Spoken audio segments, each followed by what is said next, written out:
Ayan, hanggang ngayon po ay hindi po nakukuha yung mga naka-stack na mga basura dito. Pinakamalaking barko ng PCG dumating na sa bansa.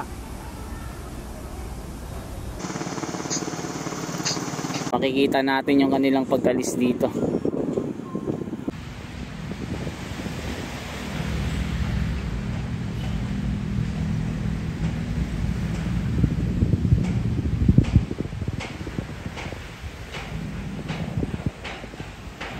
Mga foreigner.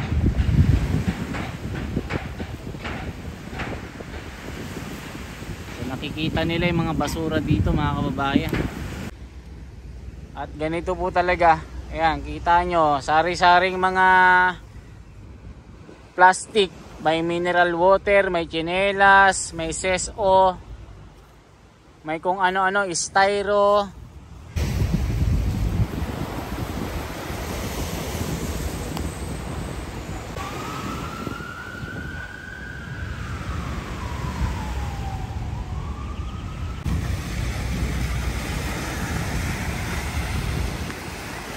Ayan, magandang araw mga kababayan, kumusta po kayo? At ito po yung bago nating update ngayong araw na ito. Dito sa dulo po ng Dolomite Beach, talagang dito po naiimbak yung mga sari-saring basura. At kita nyo po, may mga kahoy na, may mga troso na dito na napadpad. Pwede nang gawing panggatong o uling ito. Ayan siya oh.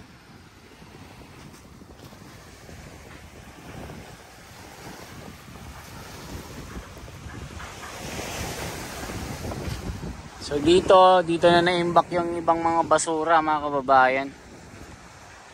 Ayan, ang dami na dito.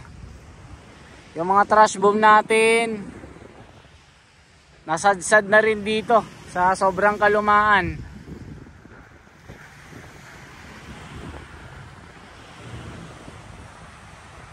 Ayan, ganito po yung situation.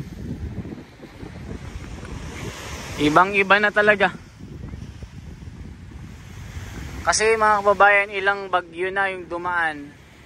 Kaya yung basura ay patuloy po na dumarami dito. Patuloy rin naman na nililinis. Yun nga lang, bumabalik din siya ng bumabalik. Sana makaisip po yung gobyerno talaga ng long-term solution. Hindi lamang yung pang-araw-araw na paglilinis dito. Kasama na po yun, pero sana magkaroon talaga ng long-term solution ito para masolusyonan yung problema sa mga basura dito sa karagatan. At marami ding mga batang nagsisiliguan dito. Nasa 3 sila. Ayan, naliligo ang mga bata. Ginawa ng Palawan.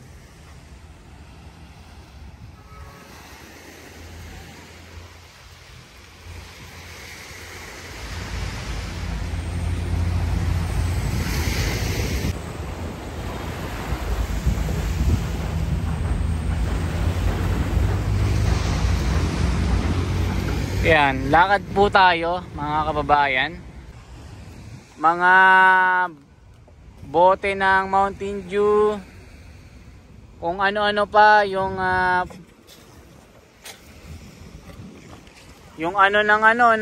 tawag dito, styro ng trash boom mga kababayan.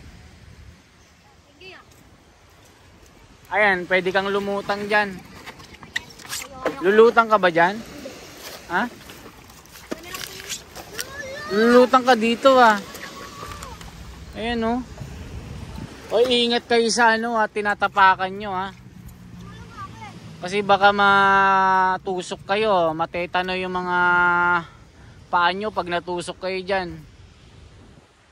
So yan, ang dami ding mga kawayan na naipon. Dahil sunod-sunod ang mga bagyo, mga kababayan, mula kay Egay hanggang kay Hana, ay ganito na naimbak yung mga basura dito kasama ng mga kahoy-kahoy.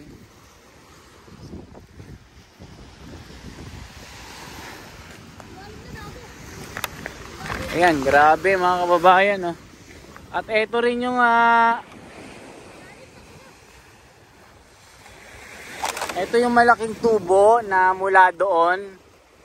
Kung napanood nyo po dati, since si Secretary Simatug, paggawa niya pa ito nung panahon ni Duterte. May malaking tubo po ito. So naano na rin ng bagyo, nabawasan na rin yung buhangin. So darating yung time, pag tuloy-tuloy yung mga bagyo, mawawala na ito. May napakalalim yan. Di ba kayo natatakot? Saan ba yung mga tatay nyo? Ha? Saan yung mga tatay nyo? Wala. Nanay. Pagkatapatay na. Nasaan yung mga nanay at tatay nyo? Wala daw sila. Mga batang walang nanay at tatay. Grabe yung naimbak na basura, mga kababayan.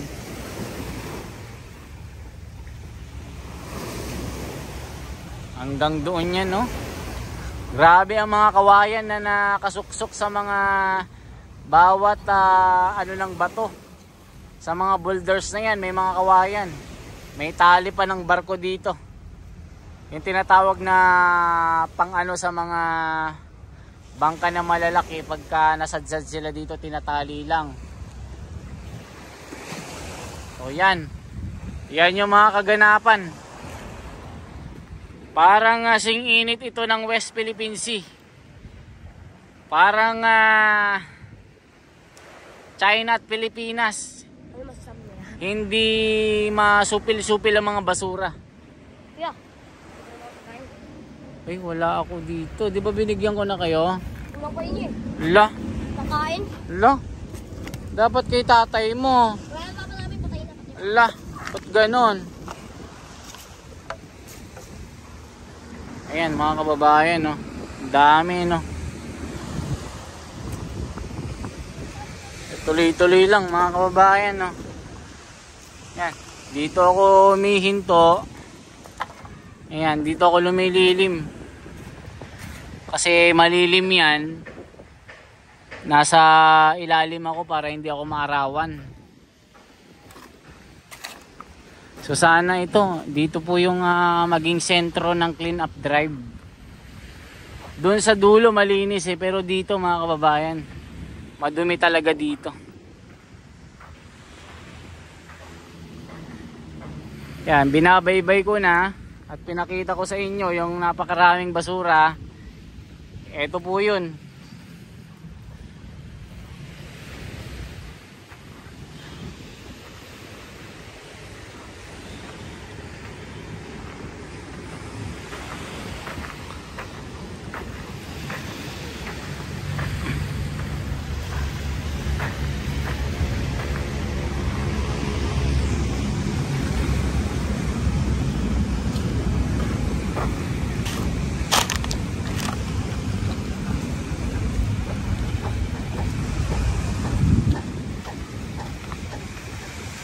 Kita nyo, may mga ilang mga nangangalakal dito.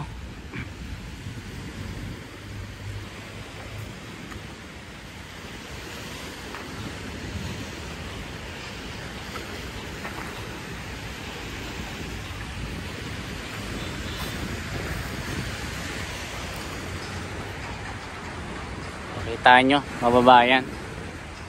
Dami, no? So si kuya, nangangalakal siya.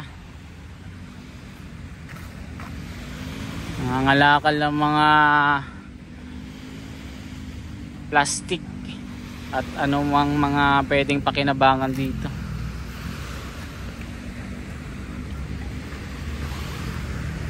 Marami ka nang nakalakal, kuya. Ano yung mga pinipili mo? Mga pantakip. 10 piso rin ang kilo nito. 10 piso per kilo. Abay, pwede pala yan. Pwede palang pakinabangan to, no? Eh, nakakailang kilo kasi isang araw, tay? Ngayon pa lang. Dati, kita kang hinisip ko yung mga plastic. Mga malalaki.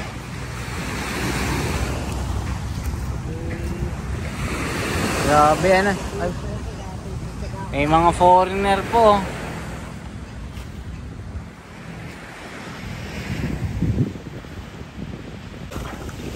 Sa Amerika ba mga kababayan, meron ba kayong nakikitang mga ganito? Mag-comment nga po yung mga taga-Amerika, yung mga kababayan natin na yung mga matatagal na dyan at dyan na nakatira. Mag-comment nga po kayo kung may ganito sa Amerika, sa Japan, sa Korea, sa Singapore, sa Malaysia, sa Spain. Kung saan lupalop po kayo, may ganito ba maliban sa Pilipinas? I-comment nyo po mga kababayan. Yan, meron na namang sunog na nangyayari.